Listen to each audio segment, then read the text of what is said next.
Coaching as Benevolence, a podcast for people who are curious about using coaching for self-development. I'm Erin with Roots and Wings Grief and Loss Coaching. And I'm LaShawn with Michelle Sage Place Positive Intelligence Coaching. All right. We're so excited to have Darla Ridilla on our podcast today, and we're really excited to learn from you, Darla. So Darla helps women fall back in love with themselves to attract their dream partner. As a certified somatic trauma-informed coach, relationship expert, speaker, and podcaster, she draws from her own journey of healing from narcissistic abuse. Her personal experience fuels her passion for helping women reclaim their power, rebuild self-worth, and create fulfilling relationships. By working with the nervous system, Darla guides her clients in processing past trauma, restoring confidence, and embracing their innate strength. Welcome, Darla. Maybe tell us a little bit more about yourself and describe the work and what led you to doing the work that you do. Yeah, thank you so much for having me today. I'm really thrilled to be here. So it went back to childhood. It started out with a dysfunctional family dynamics and not having an example of what healthy relationships look like and not having a good relationship with my father, which kind of progressed into me seeking to fill that void with men. I didn't feel worthy of love, or did I know what healthy love looked like? I just didn't. And so I got involved with men who were either abusive or emotionally unavailable. And I had a pivotal moment in my life in 2013 when I almost took my life.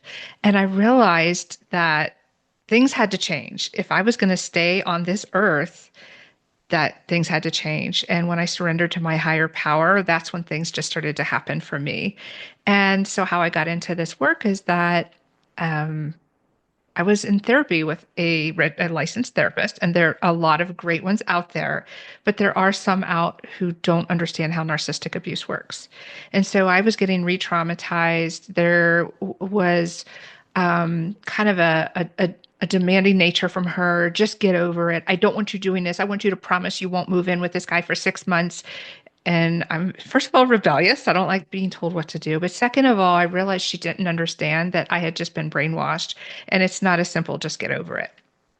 And I decided that there is a real need. If I'm feeling like this, and it wasn't the first therapist this had happened to, there's got to be other women out there who don't feel heard, that have been abused by a narcissist. So that's how it started.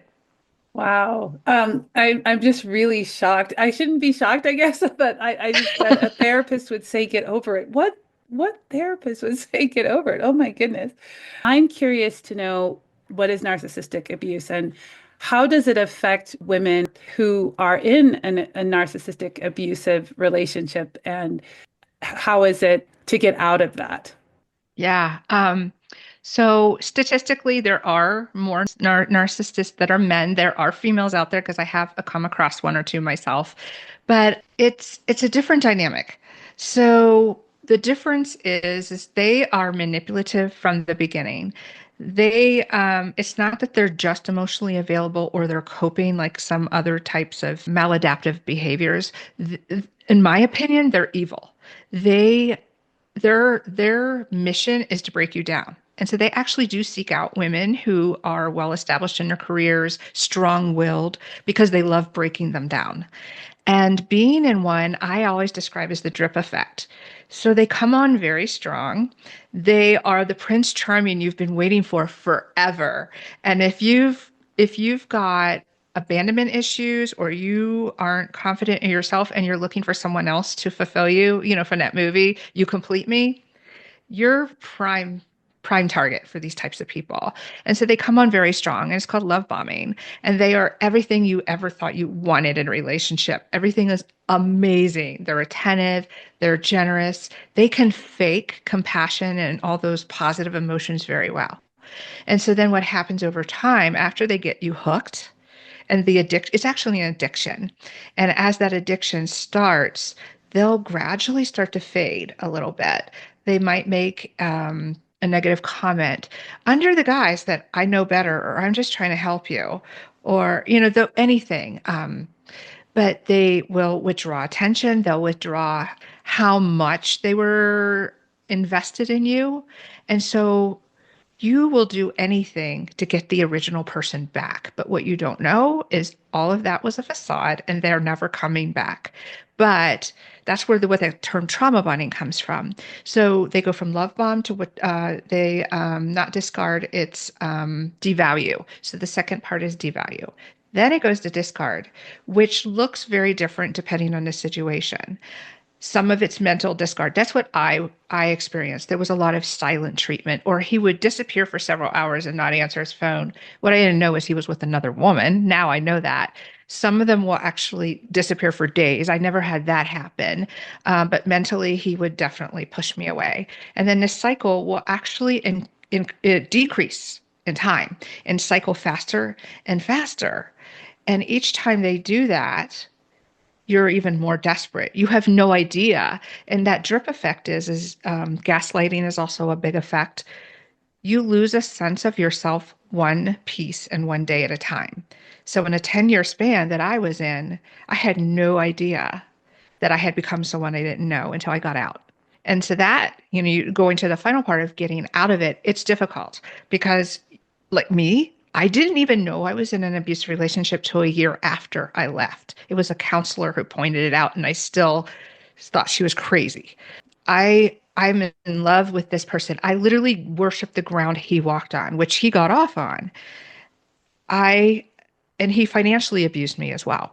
So that meant when he asked for a divorce, I had no money to my name, no savings, nothing in my checking account. My cards were maxed out because he had convinced me a few months before that to cash in all of my retirement and savings under the guise we were going to invest in real estate and be wealthy within 3 years. So now I have nothing. And that's one of the common tactics of how they get you to stay. But I at that point was, I don't know where that strength came from, to be honest, but it did. I was willing to be on the streets if I had to, because something deep inside of me said you need to get out.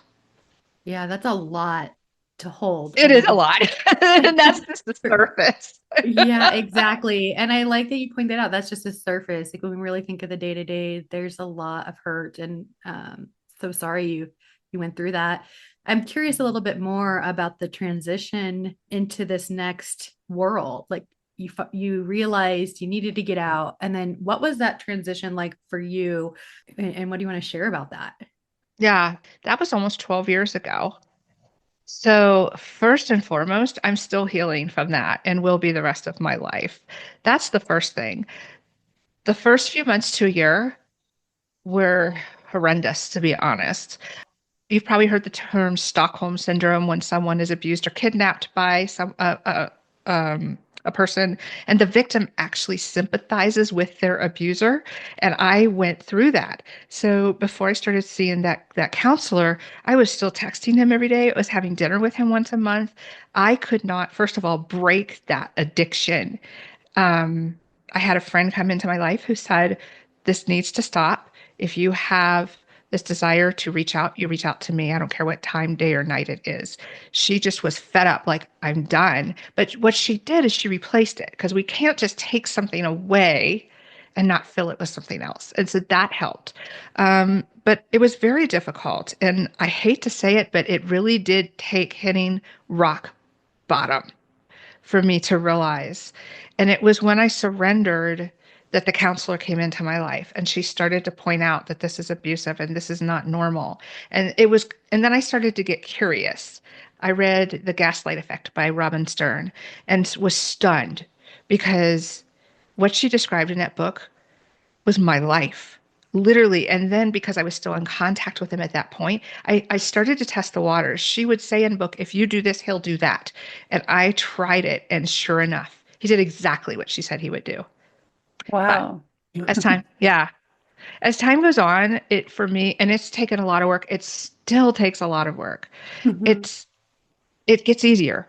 What's really interesting is that you didn't realize that this relationship was abusive until like a year after you had separated and you had found a therapist. So, but there was something inside of you that was like, this isn't right. I need to get out.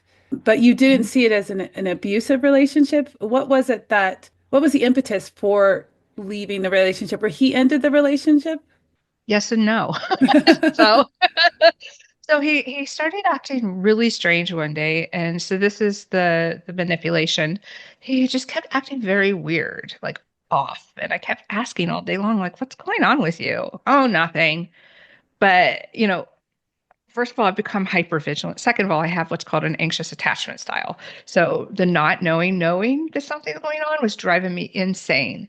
Finally, like 11 o'clock at night, after he's played his game all day, he finally says, I don't know the fine line between tolerating your behavior and getting a divorce. And so he asked for a divorce in that moment. And then 2 days later, he retracted. Like the first 24 hours, all I did was cry. I was like totally devastated. I could not stop crying. And then he's just 2 days later, and see, this is where they backtrack a little bit. Oh, well, we have 2 years left on the rental on this house. What are we going to do? And he's trying to get me to stay. And I think this goes back to childhood. So my dad was very abusive, mostly mentally, but some physically. And my mom would not protect me. She would actually stay out of the room, even though I was screaming for help. And so, even as a tiny child, I learned I only had myself to depend on. And I think in that moment when he tried to get me to stay, that little girl who knew that she had to stand up for herself, she appeared. I think he thought he had buried her, but she appeared. And I just looked at him and said, I will not stay where I'm not wanted. I'm I'm leaving. I'm getting an apartment and I'm leaving. I had no idea it was trauma bonded and that over the next year, I mean, I didn't even experience the whole crux of it until after I left. You left, which took a lot of courage and self-awareness, and so just want to honor that piece Mhm. too. And then on top of that, you probably used as you were moving into this next part of your life or this next chapter some coaching strategies for yourself, and maybe didn't even know they were coaching strategies at the time. Maybe can you speak to that a little bit about what was helpful, especially related to coaching? hmm I really wasn't using them for myself. I was really a mess. But my counselor, when she would meet with me, we would talk a lot about my behaviors and his behaviors and why they were abusive. And at that time, another woman came into my life. I was going to a spiritual center in Lakewood, Colorado, Mile High, and I was in touch with a lot of intuitive people. And she did some Reiki on me. And she told me that we had been together before. This was the first time I'd ever stood up to him. But she also was a licensed therapist as well and told me I think he's a psychopath. Of course, I thought she was nuts. But I think it was that layering effect of people coming to my life who had more knowledge than me to guide me. That guidance, it was a baby steps at that point in my life. Now, yes, I have coaching stuff that comes into my life because I'm further down that path and I've been doing some training. Some of the self-coaching that I do for myself is I've been trained in somatics, which is if listeners don't know what that is, it's our nervous system and how we record traumatic experiences and they actually live in our bodies until we release them. And so I'm much more aware of my body sensations now when I get triggered. And what I'm noticing is that it either connects to a childhood experience, sometimes it connects to a past experience in a relationship, but being able to recognize that, sit in it, and let it bubble up versus trying to push it down has really helped to move forward. Yeah, just going through the feelings and letting it letting it take its course is that can be really challenging. Is that's a lot to face, a lot of pain, a lot of trauma to face. And one thing that you said that about the people that were coming into your life and kind of reflecting back the things that they were seeing that you didn't see, and you said that that guidance really helped with like baby steps for you. And one thing that comes to mind is, one of the coaching strategies, which is observation and also mirroring or giving feedback to clients. And one thing that I was thinking about is like in that moment when you were maybe unable to see that. You said that you thought that was crazy, that your friend thought that, that he was a psychopath. Were there moments where you kind of thought, well, maybe she's right, or hearing that from other people coming in and giving you that guidance, did it eventually lead to you kind of turning and seeing that maybe that is a possibility? hmm Yes. So in that moment, I was like, absolutely not. Hmm. Even when the first counselor said, this is abusive, I was like, no. But now, as I look back, I knew from day one, like my stomach turned. Now that I look, the red flag was there. I ignored it. He Hmm. was really chummy with his ex-wife. That was weird. The, he had a harem of women around him all the time, but that I thought I was special because he chose me. But when I look back, I knew he was cheating on me. I just pretended not to know. Hmm. So, yes. And I do believe she's correct. Yeah, yeah. So now let's maybe talk a little bit more about your role in your business and what you do to support women. What would you like to share about that? Yeah, it's been a journey. I've been in business for about a year, and it did start out, the main focus was helping women with trauma and narcissistic abuse. And that still on the back end is what I specialize in and am passionate about. I had a third narcissistic relationship that I got out of about a year and a half ago. And I realized that my romantic relationships, how much they were really being affected by me not healing, not only just the childhood wounds, but the wounds from my past abusive relationships. And so I started getting really honed in on dating differently as a middle-aged woman. I really am not interested in wasting my time on something that isn't going to go somewhere. And I realized I was getting involved with a lot of men that wanted situationships that were dysfunctional.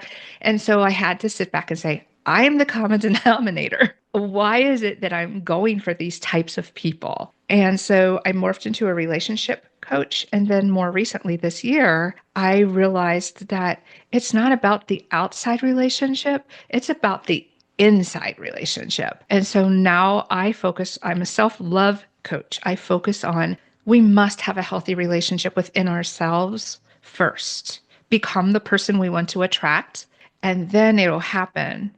Because my dysfunctional beliefs, my narratives inside of my head were causing me, even right back to my very last boyfriend last fall, the reason he was attractive to me, I had to really evaluate. And, here we are 6 months later, 9 months later, I would not have dated him. The very first date, there was a red flag. Well, it was a small one. It actually was a catalyst for it not working out in the end. Yeah. Yeah, I love that. And can you speak a little bit more to that self-love? I know just from my experience that that was one thing that I would hear. People would say you just have to love yourself. And I'm like, well, what does that even look like? I I don't know because like you, Darla, I also had a dysfunctional family growing up, and both my parents were kind of emotionally unavailable. And so I didn't have a good example of a loving relationship. I didn't have a good example of what it meant to be nurtured and loved as a child. And so it was difficult for me to reparent myself and to learn how to love myself. So can you speak a little bit more to what you focus on when you're working with a woman who comes to you and wants to know how to fall back in love with herself? Yeah, I totally resonate with what you say. Absolutely. And about a year and a half ago, I read a book by John Kim called Single on Purpose. And he focuses on throw away the Pollyanna, look in the mirror, I love you crap. Who are you? You cannot love a person you don't know. And that changed everything for me. And so I did this for myself, and I do recommend it for others as well. The best way to get to know yourself is to invest in yourself. So I take myself out on a weekly date, and I've decided even when I'm in a relationship, I'm going to take that time for myself.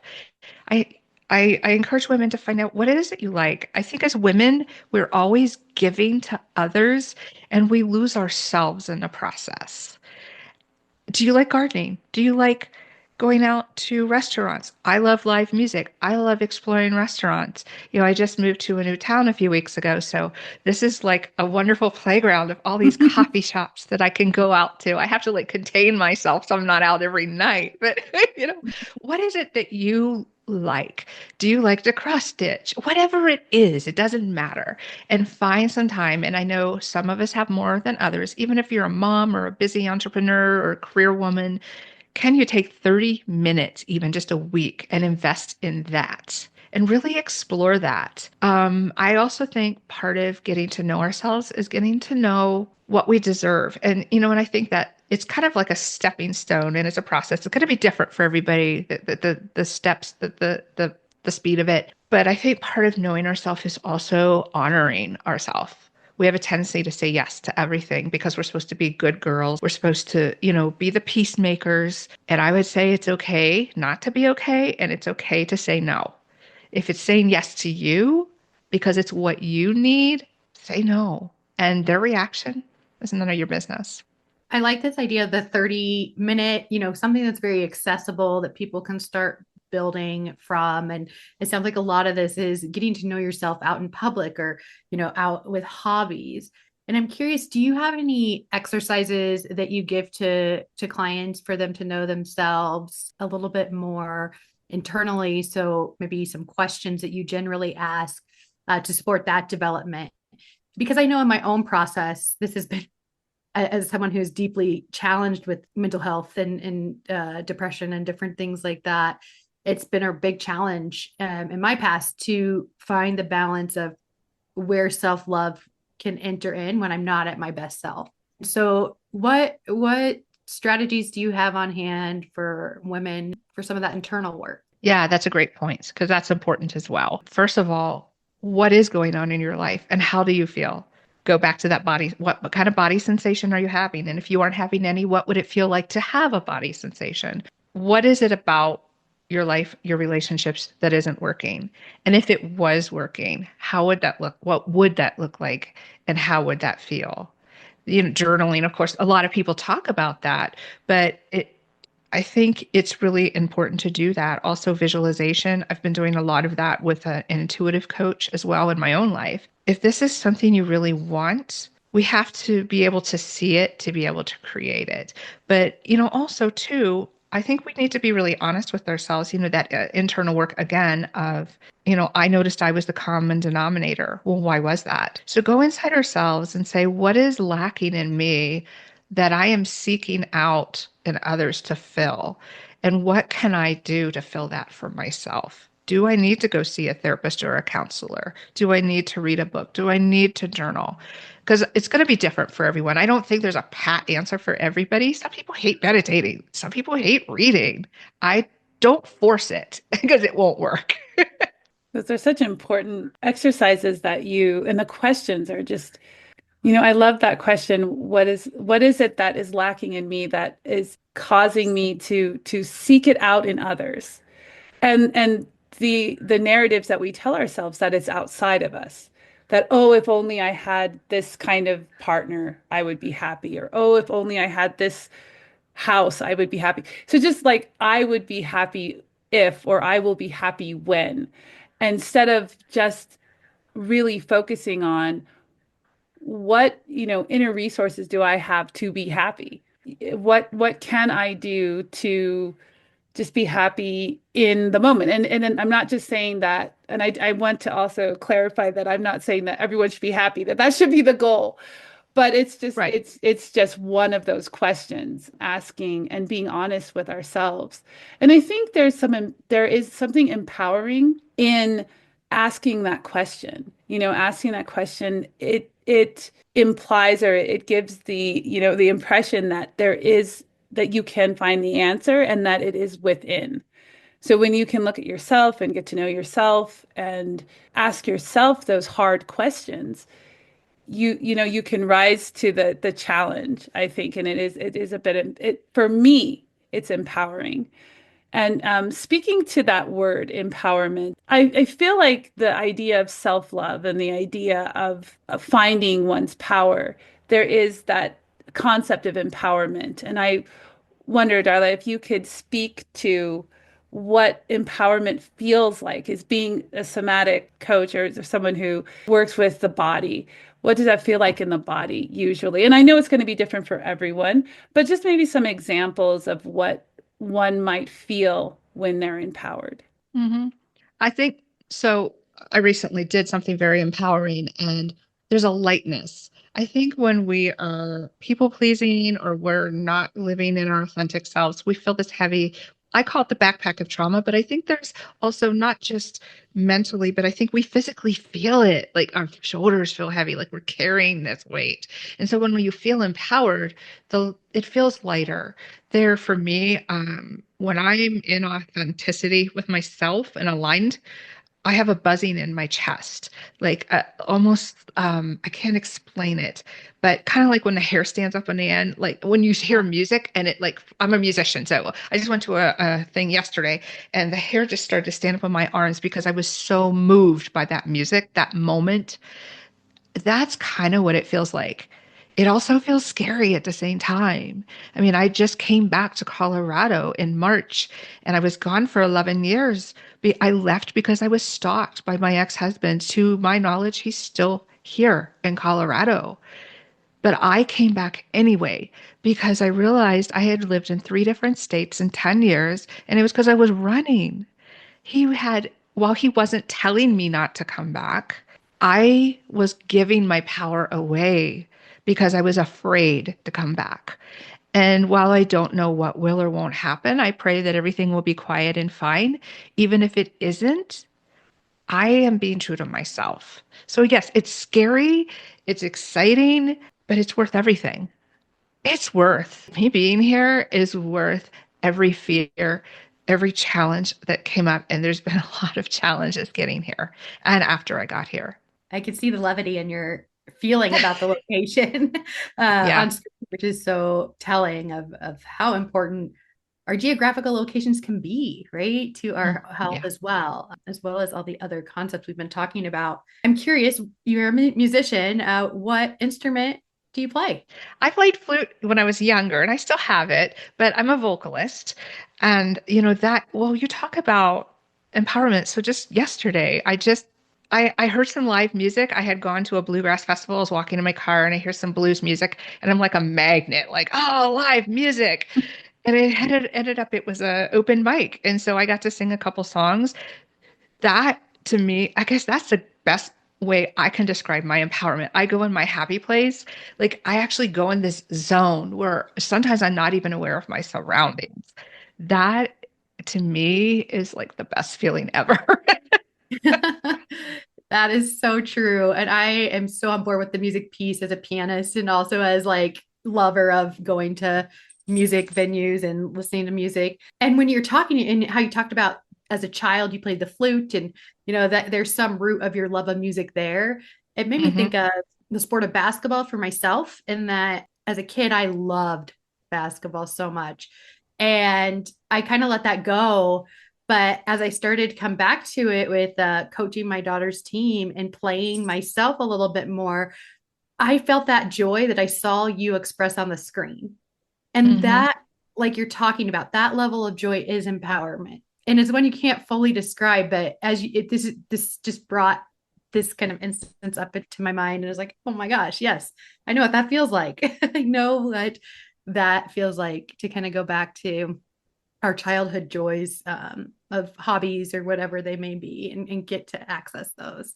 So thank you for sharing that because I also feel that level of joy as I heard you talk about it. So, so maybe you could tell us about your ideal client and what that looks like for you. Yeah. So my ideal client is a middle-aged woman who is unhappy with her relationships. Maybe she knows why, maybe she doesn't. She could be single, dating, or in a committed relationship because either maybe she needs to improve herself to improve that relationship, or maybe as she improves herself, maybe it's not the right one for her. But that woman who says, I I want more. I'm unhappy and I don't want to feel like this anymore. I'm ready to do the work. I don't know what's ahead, but I'm ready. I want to claim what I deserve. I want to feel fulfilled. I love that. That's so clear. I love that I want to claim what I deserve. That in itself is an empowering statement. Yeah, I Really mean, clear. I'm single. I'm single, but I've made the decision and it took a really long time to get there. Yeah, I would love to have a man. Yes, I am lonely, but I'm not going to let that drive my decisions anymore. And I have built this full life. And so whether I have someone to share it with or not, I've decided that that's okay. Yeah, I love that. Who wants to be alone? But Mhm. I can be okay. There's a difference between being alone and being lonely. Before I was lonely, and so I made bad decisions. Now I'm just alone, and that's okay. Yeah, definitely coming from a place of strength is so important, especially when you're making decisions and you're, paving the path for your life and your life forward. Coming from a place of power, coming from a place of love, coming from a place of joy, that's where I think we can really build, palaces in our lives and strong, dependable, fulfilling relationships as well. And like you said, and this was in your bio, but also in what you do, you are guiding women so that they fall in love with themselves, so that they attract the partner who is going to resonate on that same level, that are going to see, how much, she loves herself and to be like, I want to be with that. I want to be with a woman who loves herself and that respect and care and compassion that we reflect when we love ourselves is going to be what is going to be the beacon that's going to bring the people in our lives that respect and care and value us. And the people who don't are going to be blinded by it, and they're going to be repelled by it. Because, Mhm. like you said, narcissists and predatory personalities are looking for weakness. They're looking for that void.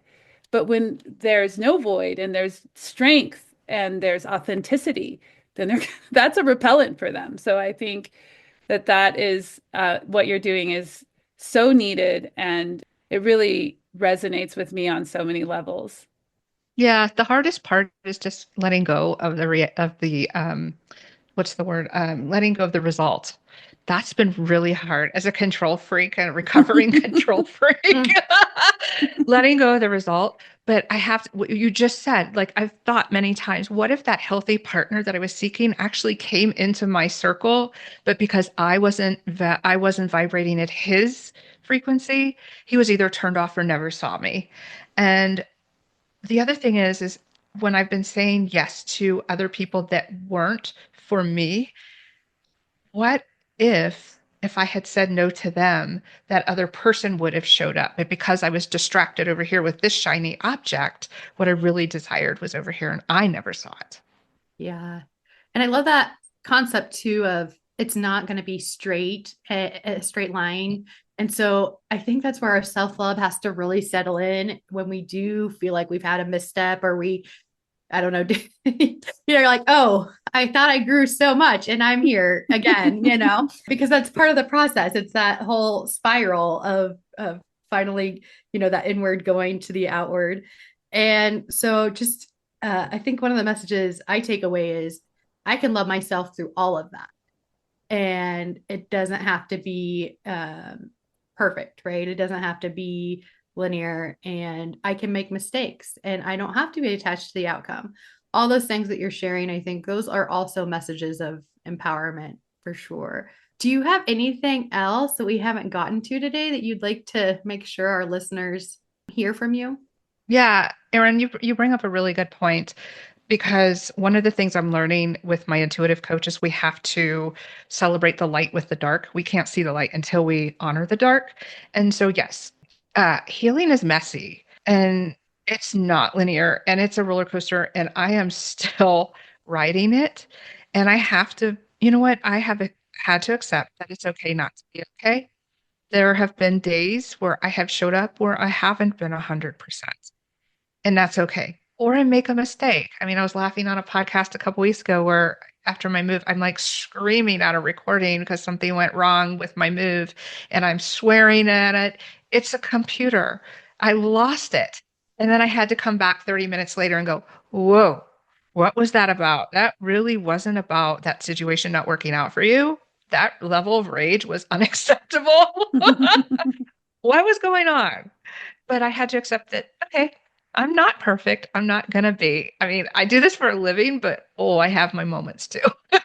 Well, and I think that's the humility as healers or people working with others.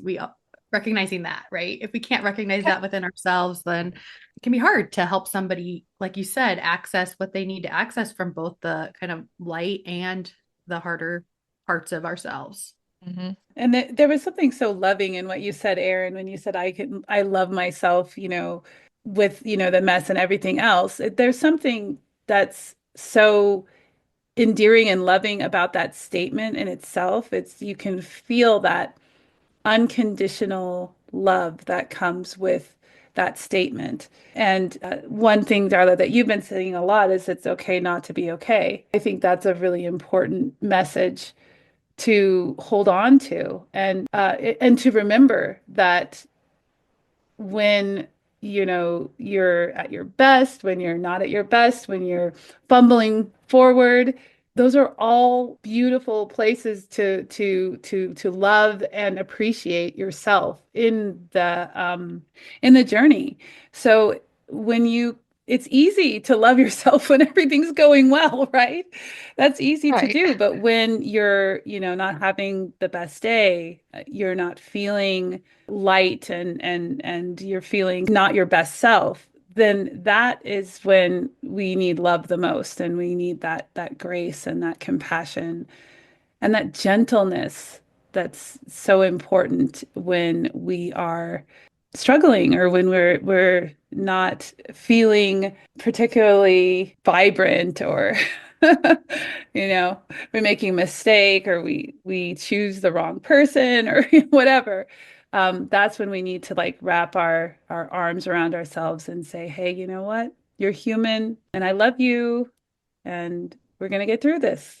So I think that's a really important point that Erin, that you made. And we are really coming close to the Nuggets of Wisdom segment of our podcast. What we do is we have a takeaway from the conversation, and we call that a nugget of wisdom. And I'm happy to share my negative wisdom. And then, Erin, you can share yours. And then, Darla, you can share yours. We can end with your nugget of wisdom. So, my negative wisdom just goes to what you brought up, Darla, about knowing yourself, how important it is to know yourself, to love yourself. And I would like to invite our listeners to take that 30 minutes, put that on your calendar. You would do that for someone you really value, that you really care about. That person could be you. I want to get to know myself. I want to know what brings me joy. And I'm going to take the time, 30 minutes a week or 30 minutes a day to do that. So I invite you to make a date with yourself this week. I love that. And I will definitely be doing that. For I'm trying to find a way to summarize this. I think in our times right now, especially, it can be hard for us to want to highlight the good. I think, Darla, you said this, and LaShawn, you reiterated these three words: power, love, and joy. And when those three words were said aloud, it really resonated with me to recognize that no matter what time we are in, we can still feel those good things or have access to those things and not dim that inner light. So I think for the negative wisdom, I would say really embrace your inner light and don't let what's going on externally negate what you have to offer from the inside. That is beautiful. And Erin, I'm going to say my nugget is what you said just very recently is about accepting who we are, bad and good, that just being okay with whoever we are, whether we show up good or not. I think that's so powerful. I think really that's a great step also to loving yourself, because if we have, let's say we have a pet, we love that pet even when they chew up the carpet or yeah, I know. Like if we treated ourselves like we treated our pets and we love them, we may be angry, but we're still going to give them their treat and tell them we love them at the end of the day. That is very hopeful and just gives me some levity, I guess is a word that I'm feeling right now. So we have been talking with Darla Ridilla, and she helps women fall back in love with themselves after a loss or not. And Darla, can you please share how people can find you or contact you or both? Yeah, absolutely. Everything is on my website, which is highvaluewoman.info. All my social medias are there. If you wanted to join my email list, it's there. I have a podcast of my own as well that you're welcome to follow. But yeah, absolutely. And I am going to be offering a free masterclass for download. So if anyone's interested, just pop on my website. It'll be there. That's great. Thank you so much. Yes, thank you. Thank you.